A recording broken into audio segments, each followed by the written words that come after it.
As we continue talking about distribution, I have my friend here, Karla Ortiz, who's VP of Marketing for Vydia. And there's a lot of things that you don't know or things that you're misinformed about when it comes to distributing your music or having a distributor that distributes your music for you. Unless you're a top priority artist that's on a major distributor or an independent distributor that's a high priority, there's information that you simply just wouldn't get because you're not at that level. So we're going to unpack all that right now and share these things that you would never know, because if you're with a TuneCore or a CD Baby, there's not information that you would know that if you were with another independent distributor or even a major distributor, that they would be able to share with you to help guide you and navigate you through your music being distributed. So Karla is going to help us break it all down in a simple form so you can understand in clarity what it means to be distributed, how to be distributed effectively, and all the things that go on during the process of your music being distributed. Correct? Yeah. Cool. So let's start about an artist. How does an artist decide that a distributor is a perfect fit for them and their music? Well, I think that it's important to identify what it is that your goals are, essentially, and what you're trying to achieve with the release of your content, right? Well, what about an artist that just says, I just want the world to know my name, I want everybody to get familiar with my music? I mean, most typically, artists tend to gravitate towards a TuneCore or a CD Baby, which is natural because it's an open platform. You can sign up, you can, upload your content, fill in your details, and, get your music out to market. However, there's no additional resources or anyone there to help kind of guide you or coach you along the way to inform you about the timelines and the nuances that come into play as it relates to each and every individual major DSP player out there. Right. So you have to be very meticulous about if you're trying to get your music out there and be successful, you have to inform yourself and equip yourself with the right team to make yourself successful, essentially, or at least set yourself up for success. Yeah. And have a plan other than, because I think most people, especially independent and young artists, they don't know all the things that they need to know, right? Right. And most people don't. I mean, even in this industry, a lot of people don't understand or know, what the details are and what is pertinent for, say an Apple Music versus a Spotify versus a SoundCloud versus an Amazon Music, and there's so many other outlets out there. What do you mean by that? What is pertinent to each one? So each and every, DSP has, specific things that they're looking for, specific information that they want to be privy to in order for them to feature your content, playlist you, the way in which that they, take in and absorb that content or information is very different from every other DSP. So understanding that first part is extremely important, and having someone that's on the team and at a company that can help support you to provide that information in the manner that it needs to be delivered is like step one, which is very, very detailed and layered. Right.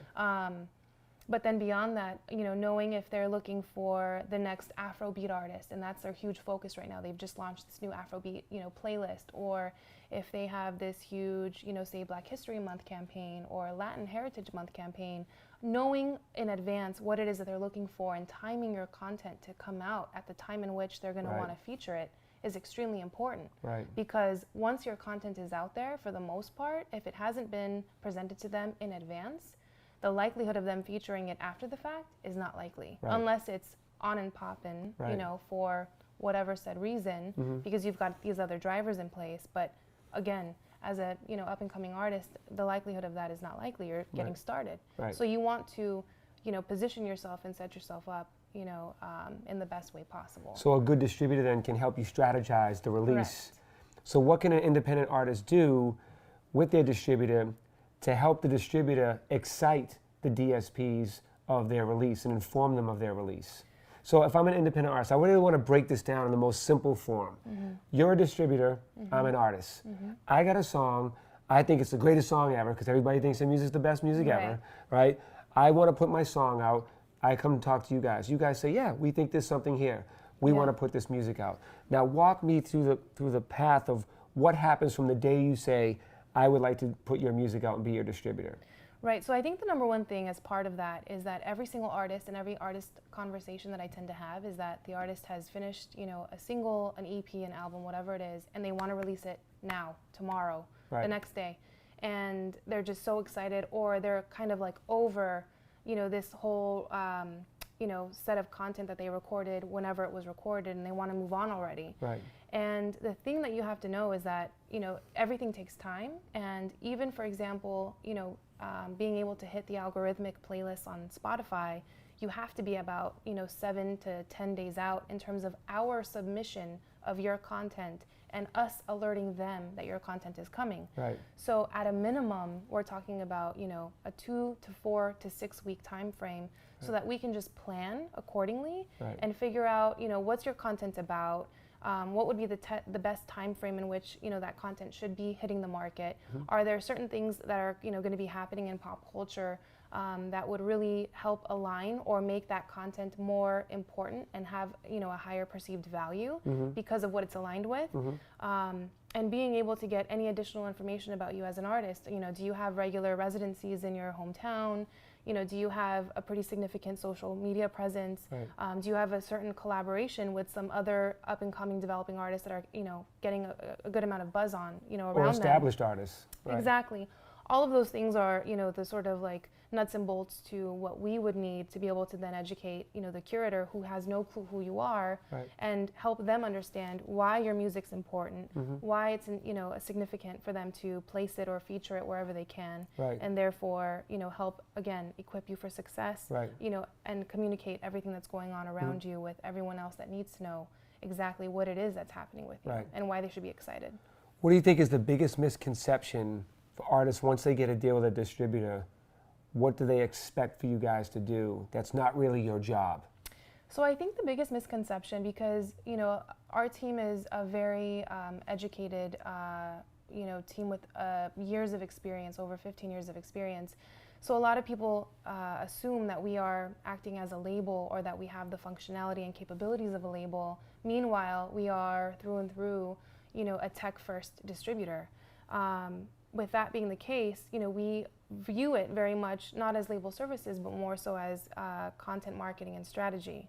So I think a lot of artists tend to assume that we're going to just help them become success stories overnight, or that we're going to, roll out all sorts of, large-scale campaigns, billboards, and red carpet events, when that's really not what we do. But that's your company, right? Right. Is this for all independent distributors? I would say for the most part, yeah. I mean, every major independent distributor doesn't necessarily have, this robust end-to-end, marketing division with, PR, radio, promo, et cetera. That's what a major label is about. That's why a lot of folks like to, go to a major label and get that kind of support and resource, or multiple resources. But that doesn't mean you can't be successful, because I feel like what we do provide is, the core support resources to help, get your music out there, drive, visibility, exposure, fan acquisition, and all of those, sort of core support mechanisms to get, you essentially to market. So to elaborate on the clear path of having your music distributed by a distributor, I connect with you guys or a distributor, give you guys the music. We have an arrangement. Well, I think starting there, so you have to identify exactly what body of work you're going to be releasing. And then once you've identified the full body of work, whether that's an EP or an LP, figuring out and establishing what the single is going to be, and then what visual content is going to accompany that, because that's extremely important. We're living in a video first world right now. And if you don't have video content to support your album, how are people going to visually experience what you've put together? And I think that's something that a lot of independent artists miss, or they try to go the inexpensive way and not spend money on getting some sort of a visual creative put together. And that's extremely important, because when you think about YouTube, that's the second largest search engine out there. And I think one tip that maybe you will endorse is that a lot of people, when they do put out their music, if they don't have the official music video, they don't put out a video on YouTube with their song on it, whether it's a lyric video, whether it's just a still picture with their song, not understanding how valuable having your song on YouTube can be. Can you elaborate on that? It's important to have your song on YouTube, even if it's not an official music video, correct? Yeah, no, 100%. I think over the past 12 months, YouTube Music in particular has made incredible strides in terms of, making it clear that if you have visual content to support your audio, it actually drives streams by 40%. Right. And not only that, but Spotify, for example, has now had a huge emphasis on what's called canvas video, which is when you're watching or when you're listening to a song on Spotify and you look at your phone, it actually shows an 8-second loop of a visual that's supposed to companion and give, the user and the fan, a visual experience of what they're listening to. Right. And that actually also performs around, 25 to 35% higher than audio content on Spotify that doesn't have canvas video. Right. So you don't need to have an official music video with your song. Just have your song on YouTube. If you don't, then you're not effectively marketing and distributing your music. Right. So sign with a distributor. Identify your content. Identify the content you want to release. Right. Then you put the marketing materials around it, whether it's video, graphics, photographs, all the things that roll out with it. The release and rollout timeline is extremely important. Right. Then you plan the release. Give yourself 4 to 6 weeks. Right. A whole plan to roll out. Right. And then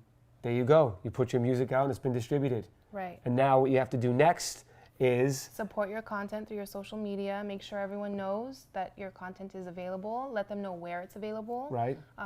Have a link on your bio. Correct. Where it goes to that, where they can purchase it, they can listen to it. Right. Make sure that everything that you're putting out, it all tells the same story and comes back to the same thing and stays on brand. Right. And the other thing, going back to brand is perceived value. I feel like one of the core pillars of the music business is perceived value, and the way that you can help elevate that is making sure you have, great visuals, great photography, a solid designer that, you can either recruit if they're your friends or, through a local university or program that you can probably get in touch with, and make sure that all of your visuals on all of your social profiles are cohesive and aligned with whatever imaging that you're putting out there that's correlated with your, content that you're releasing. Is there a platform that you can recommend for an upcoming artist where they can go and get some of their graphics designed? I know that there's Canva, for example, and there's a lot of social media content that you can actually create yourself, to create not only timeline, but Instagram story and Facebook story content to promote. And that deems effective. That's very effective, and you have complete creative control. And it's very simple and easy to use. The other thing too, though, that I want to touch upon is TikTok. And I think, making sure, especially in today's day and age, with a video app like that that's global and where a lot of developing and new artists are seeing a lot of success, you can actually natively upload your audio there. So let's say if you wanted to just test out, your song and see if it gets any traction or if anyone's kind of interested in it, you can actually natively upload it before you release it to every distributor. And then, making sure that you have a presence there, making sure that you're engaging with other users on that platform, I think is a tremendous help to yourself. It's one of the only social media networks today where you can actually grow your following by the thousands within days and weeks. So I highly encourage, every developing artist to, get active on TikTok and explore, and play around with it. Now, why should somebody elect to stay or remain or go the independent route? What are the benefit and the pros of being an independent artist? There's so many. So I think, and this, I worked at a major label for a long time, a decade plus. And the beauty about being independent is creative control. It's the freedom to move, ebb and flow, and choose the music that you want to release that represents you, and essentially being authentic and true to who you are. And seeing, your whole self come to fruition. You have nobody dictating or telling you how, to brand yourself, how to, record, how to do anything really. You also are able to collect, the most amount possible. You don't have all of these percentages that are, being split amongst multiple stakeholders. You are the primary stakeholder, and you elect who you want to share that wealth with. And then you also have the ability to hire and recruit whoever you want to be a part of your project, which is a beautiful thing. And there's, so many talented, incredible professionals in this industry today, that can, help support you, that you really don't have to go the major label route. You can, truly do it yourself. And if you're not happy, you can fire your distributor. Correct. Right. Correct. You can, change. Go somewhere else. Exactly. Right. Unlike a major label, you can't. You're stuck. Locked in. For the term that has been dictated by that agreement. Right. Until it's over. Right. So there you have it. If you want to go independent, there's a lot of pros and a lot of benefit to being independent. And I think we just identified a lot of them right there. So if you're not 100% understanding of what it is to be an independent artist and distribute music so that you can win big in the music, then you might need to watch this video again.